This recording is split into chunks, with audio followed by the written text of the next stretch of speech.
कागज का कुआं। एक थे नेताजी।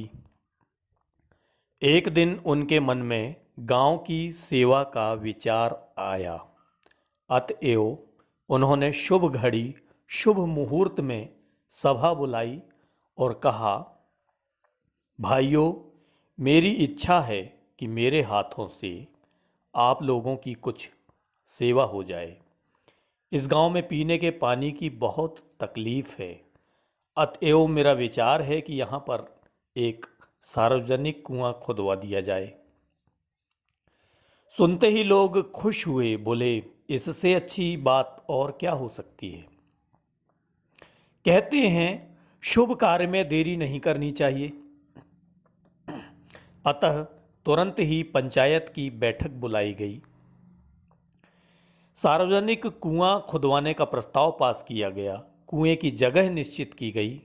तुरंत ही पटवारी को बुलाकर कागजात तैयार कराए गए और विकास अधिकारी और कार्यपालन अधिकारी से तस्दीक करा के शासन के पास भेजा गया तो कुछ ही दिनों के अंदर अनुदान भी मिल गया।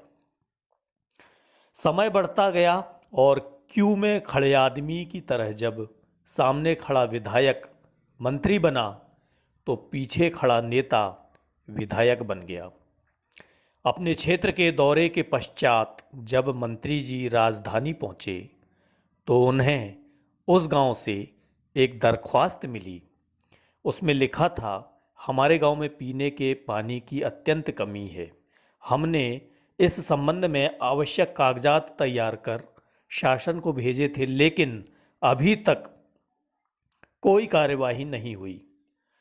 मंत्री महोदय ने तुरंत विधायक महोदय को बुलाया और पूछा, जहां तक मेरा ख्याल है उक्त गांव में कुएं के लिए अनुदान दिया जा चुका है, फिर यह दरख्वास्त कैसी। विधायक ने एक क्षण दरख्वास्त को उलट पलट कर देखा, फिर बोले, गांव वालों के लिए चाहे आप स्कूल भी खुलवा दें तो भी वे अपनी बात कहने का ढंग नहीं जानते। अगर वे सिर्फ इतना लिख देते कि शासन के द्वारा खोदे गए कुएं में पानी नहीं निकला, उसे गहरा कराने के लिए अनुदान चाहिए, तो आपको इतनी परेशानी नहीं होती। मंत्री महोदय ने समझने जैसा सिर हिलाया, बोले, बेचारी भोली भाली जनता है, उसी के पुण्य प्रताप से तो हम कुर्सियों पर बैठे हैं। और उन्होंने तुरंत ही उस अनखोदे कुएं को गहरा कराने के लिए दूसरा अनुदान भी मंजूर कर दिया।